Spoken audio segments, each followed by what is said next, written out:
কেমন আছেন বন্ধুরা? আশা করছি সকলে অনেক ভালো আছেন। দিবসী কিচেনের নতুন একটা পর্বে আপনাদের জানাই অসংখ্য ধন্যবাদ। আজকে আমাদের রেসিপি হচ্ছে আলু পটলের মশলাদার একটা রেসিপি, যেটা বানানো অনেক সহজ আর খেতে তো দুর্দান্ত লাগে। আর এতটাই সুস্বাদু হবে, মাছ মাংস রান্নার চেয়ে এটা কিন্তু দারুণ লাগবে বন্ধুরা। তো আজকের রেসিপি আপনারা পুরোটা দেখবেন, আশা করছি আপনাদের খুবই ভালো লাগবে। তো বন্ধুরা, আজকে রান্নার জন্য আমি এখানে নিয়েছি 500 গ্রাম পটল, সাথে আছে 500 গ্রাম আলু। দুটোই আমি সমানভাবে নিয়েছি। প্রথমে পটলগুলো খুব সুন্দর করে কেটে নিব। তো বন্ধুরা, এখন পটল কেটে নিচ্ছি।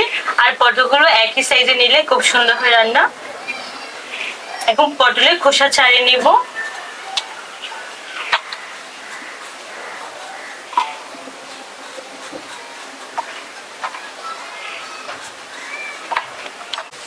তো বন্ধুরা দেখুন, পটলের গায়ে হালকা খোসা রেখে দিয়েছি। আর এভাবে করলে পটল দেখতে দারুণ লাগে আর খেতে ভালো লাগে। এখন মাঝখানে দু টুকরো করে নিব। এভাবে করে আজকে রান্নাটা করব।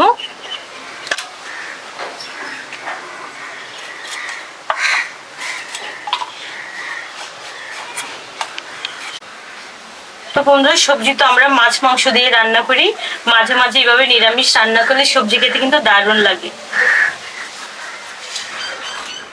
এভাবে সব পটল কেটে নেব। এখন আলু কেটে নেব।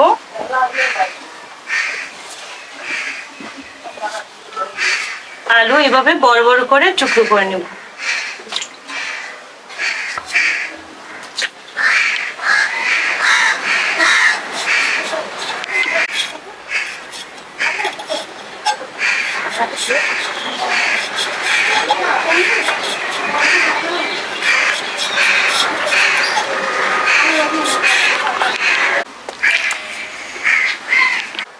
আলু পটল খুব ভালো করে ধুয়ে নিয়েছি, এখন তুলে নেব। আলু পটল আলাদা আলাদা করে ভাজি করব, তাই আলাদা করে নিচ্ছি।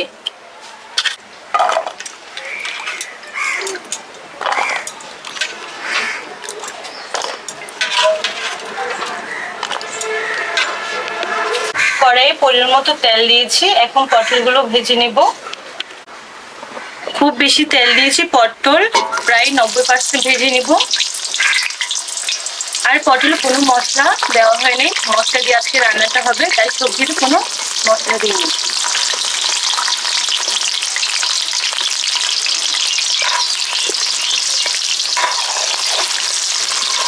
এখন পটলগুলো একদম লাল লাল করে ভেজে নিব।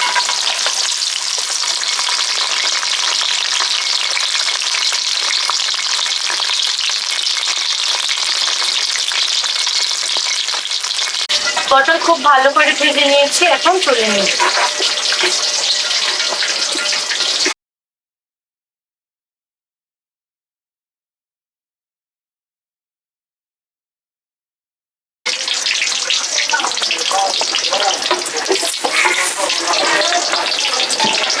এখন আলু ভেজে নিব। সবগুলো আলু একেবারেই ভেজে নিচ্ছি, এখানে বেশি পরিমাণে তেল দিয়েছি।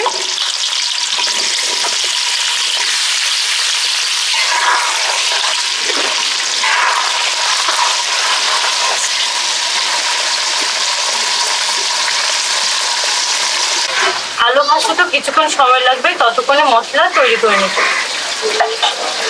রান্নার জন্য একটা মশলার পেস্ট বানাবো। প্রথমে দিয়েছি জিরে,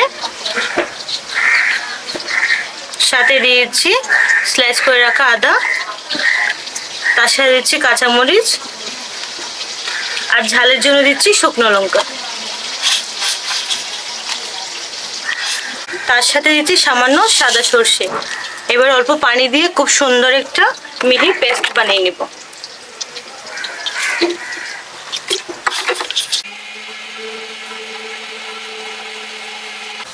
দেখুন কত সুন্দর মিহি পেস্ট বানিয়ে নিয়েছি। একটা বাটিতে এখন ঢেলে নেব।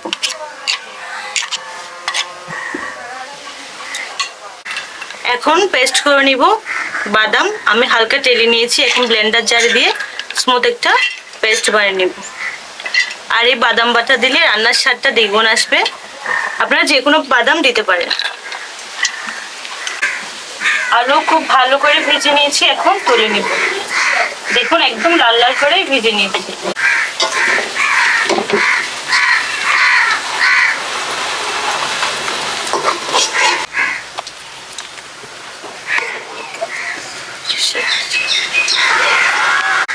রান্নার জন্য সব তো জোগাড় করে নিয়েছি। আর এদিকে আমি কড়াই দিয়েছি পরিমাণ মতো তেল। তেল গরম হয়ে গেছে, দিয়ে দিব জিরে, সাথে দিয়েছি শুকনো মরিচ আর তেজপাতা।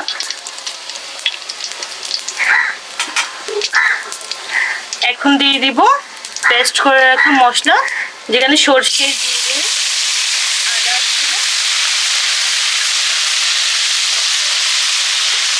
প্রথমে মশলাগুলো খুব ভালো করে তেলের মধ্যে কষিয়ে দিই।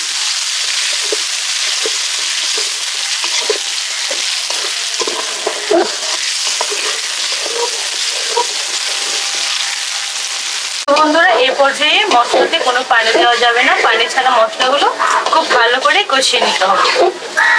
আর দেখুন আস্তে আস্তে আমাদের মশলা কষানো হয়ে যাচ্ছে।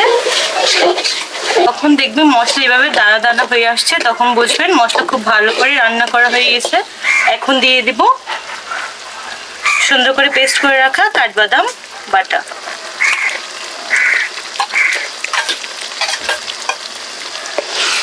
বাদাম বাটা দিয়ে মশলার সাথে খুব ভালো করে মিশিয়ে নিব। আর এই পর্যায়ে চুলা আঁচটা কমিয়ে বাদাম বাটা দিয়ে খুব ভালো করে মশলা কষিয়ে নিতে হবে। আর নাড়ানো থামা যাবে না, নিচে লেগে যাওয়ার একটা সম্ভাবনা থাকে। দিয়ে তো 2 মিনিট রান্না করে নিয়েছি। এখন দিয়ে দিব রঙের জন্য হলুদ গুঁড়ো,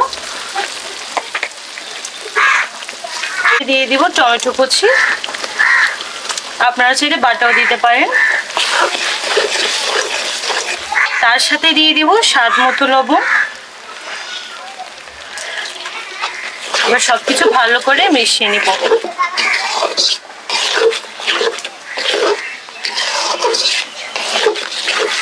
মশলা খুব ভালো করে কষানো হয়ে গেছে দেখুন, আর চারপাশ থেকে তেলও ছেড়ে দিয়েছে। এখন দিয়ে দেব ভেজে রাখা আলু আর পটল।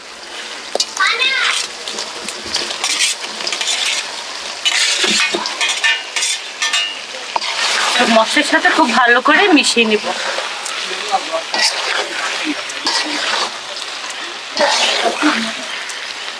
মশলার সাথে মিশিয়ে নিয়েছি, এখন পানি দিব না।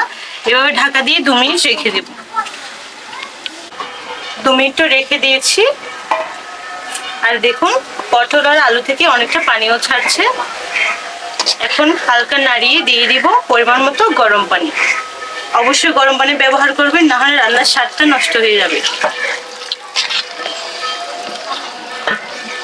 খুব বেশি পানির প্রয়োজন নেই, আলু আর পটল আগে থেকে খুব ভালো করে ভাজা আছে। আর দেখুন বন্ধুরা, দেখতে কতই সুন্দর লাগছে। পরিমাণ মতো পানি দিয়েছি, এখন ঢাকা দিয়ে ফুটিয়ে নিলে আমাদের রান্না হয়ে যাবে। তো বন্ধুরা, এই পর্যায়ে আমাদের রান্না হয়ে আসছে। আর দেখুন আলু কত সুন্দর সিদ্ধ হয়ে গেছে। এখন হালকা পাতলা লাগছে, এখানে বাদাম বাটা দেওয়া আছে। কিছুক্ষণ পর ঠান্ডা হয়ে গেলে আরো গাঢ় হয়ে যাবে। সবশেষে দিয়ে দিব সামান্য ঘি। আর নিরামিষ রান্নায় ঘি দিলে রান্না থেকে খুব সুন্দর একটা সুঘ্রাণ আসে, খেতে ভালো লাগে। তার সাথে দিয়ে দিব সামান্য কাঁচামরিচ আর ধনেপাতা, সামান্য চিনি। নিরামিষ রান্না হালকা মিষ্টি লাগে।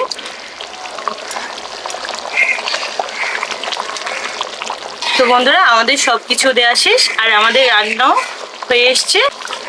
ঢাকা দিয়ে নামিয়ে নেব।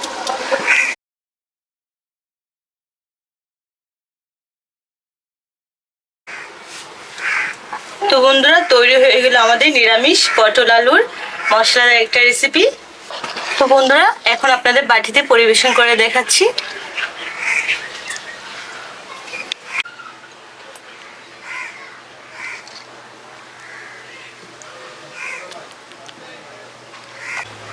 তো বন্ধুরা, দেখতে তো দারুণ সুন্দর লাগছে। আপনারা যদি নিরামিষ কোনো রেসিপি তৈরি করেন তাহলে এটা অবশ্যই বানাবেন। দুপুরে গরম গরম ভাতের সাথে খেতে কিন্তু দারুণ সুন্দর লাগবে। আর আপনারা দেখে বুঝতে পারছেন এটা কতটা সুস্বাদু হবে।